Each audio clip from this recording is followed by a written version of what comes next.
or send you out of the way? Never. To fetch her fan, her gloves, her mask, nor nothing? Never, my lord.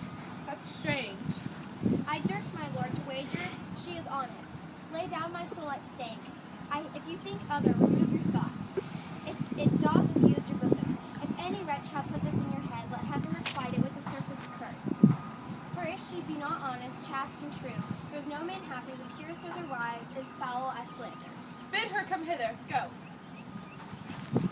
She says enough, yet she's a simple bawd that cannot say as much. This is a subtle whore, a closet lock and key of villainous secrets, and yet she'll kneel and pray. I've seen her do it. My lord, what is your will? Pray you, Chuck, come hither. What is your pleasure? Let me see your eyes. Look in my face. What horrible fancy's this? Some of your function, mistress. Leave her clients alone and shut the door. They need to Talk go or in. cry him if anybody comes. Your mystery. Nay, dispatch. Upon my knee, what doth your speech import? I understand the fury in your words, but not the words. Why, what art thou? Your wife, my lord, your true and loyal wife. Come swear it, damn thyself, lest being like one of the heaven, the devils themselves should fear to seize thee, therefore be double damned. Swear if thou art honest. Heaven doth truly know it. Heaven truly knows that thou art false as hell.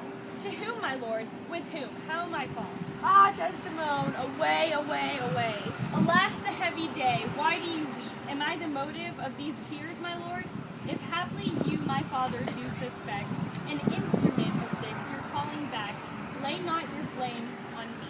If you have lost him, I have lost him too. Had it pleased the heaven to try me with affliction, had they rained all kinds of sores and chains on my bare head, steeped me in poverty to the very lips, given to captivity me and my utmost hopes, I should have found in some place of my soul a drop of patience. But alas, to make me the fixed figure for time and scorn, to point his slow and moving finger at, yet could I bear that too well, very well. But there, where I have garnered up my heart, where either I must live or bear no life, the fountain from which my current runs, or else dries up, to be discarded thence, or keep it as a cistern for foul toads, to not engender in, turn thy complexion there, patience, thou young and rose-lipped cherubin. I, here, look grim as hell. I hope my noble lord esteems me honest. Oh, I, as summer flies are in the shambles, that quicken even with blowing. O thou weed, who art so lovely fair, and smelt so sweet, that the sense aches at thee, would thou hadst never been born. Alas, what ignorant sin have I committed? Was this fair paper, this most goodly book, made to write poor upon? What committed? Committed? O thou public commoner, I should make very forges of my cheeks, that with dew cinders burn up my modesty. Did I but speak thy deeds? What committed? Heaven stops the nose at it, and the moon winks. The body wind that kisses all it meets is hushed within the hollow mine of earth, and will not hear it. What committed? Impudent strumpet. By heaven, you do me wrong. Are you not a strumpet? No, as I am a Christian. If to preserve this vessel for my lord from any other foul unlawful touch be not a strumpet, I am none. What? Not a whore? No, as I shall be saved. Is possible? Oh, heaven forgive us. I cry you mercy then. I took you for the cunning whore of Venice that married with Othello. You, mistress, that have the opposite to St. Peter and keeps the gate of hell. You, we have done our course. There's money for your pains. I pray you turn the key and keep our counsel. Alas, what is this gentleman conceive? How do you, madam? How do you, my good lady? Faith, half asleep. Good madam, what's the matter with my lord? With who? Why, my lord, madam. Who is thy lord? He is that yours, sweet lady. I have none. Do not talk to me, Amelia.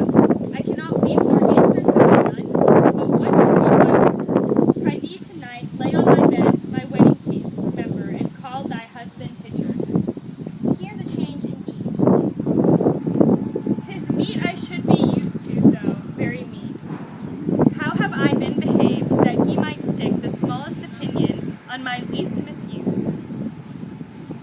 What is your pleasure, madam? How's it with you? I cannot tell. Those that do teach young babes do it with gentle means and easy tasks. He might have chid me so far in good faith. I am a child to chiding. What is the matter, lady? Alas, Iago, my lord hath so before you thrown such despite and heavy terms upon her that true heart cannot bear it. Am I that name, Iago? What name, fair lady? Such as she said, my lord, did say I was. He called her a whore, a beggar in his dream. Could not have laid such terms upon his power. Why did he so? I do not know. I am sure I am none such. Do not weep, do not weep. Alas, today. Hath she forsook so many noble matches, her father and her country and her friends, to be called a whore? Would it not make one weep? It is my wretched fortune. Beshrew him for it. How comes this trick upon him? Nay, heaven doth know.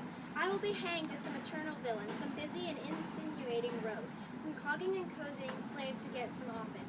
Have not deceived this slander. I will be hanged else. Fie, there is no such man. It is impossible. If any such there be, heaven pardon him. A halter pardon him, and hell not his bones. Why should he call her whore, who keeps her company? What place, what time, what form, what likelihood? The Moors abuse these notorious knaves, scurvy fellow. O heaven, that such companions thousandfold, and put in every honest hand to whip to lash the rascals naked through the world, even from the east to the west. Speak within the door.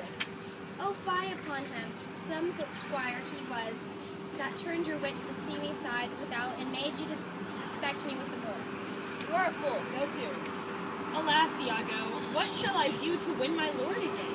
Good friend, go to him, for this, by this light of heaven, I know not how I lost him. Here I kneel.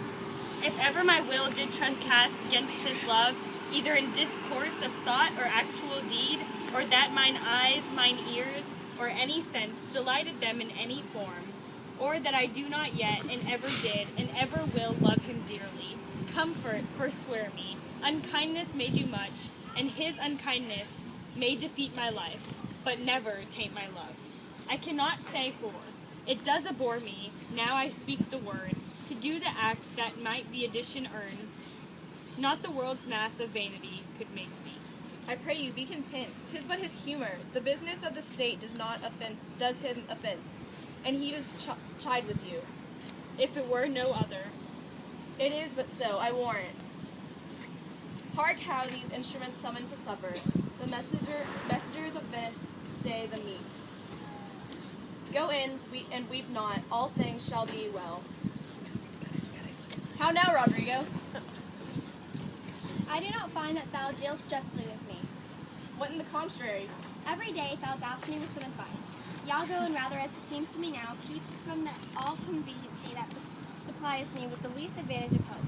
I will need no longer endure it, nor am I yet persuaded to put up in peace what already I have foolishly suffered. Will you hear me, Rodrigo? Faith, I have heard too much, and your words and performances are no kin together. You charge me most unjustly. But not but truth.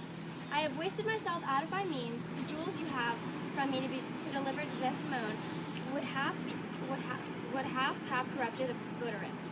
You have told me she hath received them and returned me expectations and comforts of said respect and acquaintance, but I find none. Well, go to. Very well. Very well, go to. I cannot go to. Man nor 'tis not very well, nay, I think it is scurvy, and begin to find myself fopped in it. Very well. I tell you, 'tis not very well. I will make myself known to Desdemona. If she will return my jewels, I will give over my suit and repent all unlawful socialization. If not, assure yourself I will seek satisfaction with you. You have said now. I, and say nothing but what I protest in impediment of doing. Why now? I see there is metal in thee, and even from this instant do build on thee a better opinion than ever before. Give me thy hand, Rodrigo. Thou hast taken against me a most just exception, but yet I protest I have dealt most directly in thy affair. It hath not appeared. I grant indeed it hath not appeared, and your suspicion is not without wit and judgment. But Rodrigo, if thou hast that in thee indeed, which I have greater reason to believe now than ever, I mean propose courage and valor, this night show it. If thou the next night, following enjoy not Desdemona, take me from this world with treachery and devise engines for my life. Well, what is it? Is it within reason and compass? Sir, there is a special commission come from Venice depute Cassio in Othello's place. Is that true? Why then Othello and Desdemona return again to Venice? Oh no, he goes into Muratiana and taketh away with him the fair Desdemona, unless his adobe be lingered here by some accident, wherein none can be so determinate as the removing of Cassio. How do you mean removing him? Why, by making him incapable of Othello's place, knocking out his brains. And that you would have me to do? Aye, if you dare do yourself a portrait and a rite. He sups tonight with a harlotry, and thither with I go to him. He knows not yet of his honorable fortune. If you will watch his going thence, with I will fashion to fall out between 12 and 1. You may take him at your pleasure. I will be near to second your attempt, and he shall fall between us. Come stand not amazed at it, but go along with me. I will show you such a necessity in his death that you shall think yourself bound to put it on him. It is now high supper time, and the night grows to waste. About it, I will hear further reason for this. and you shall be satisfied.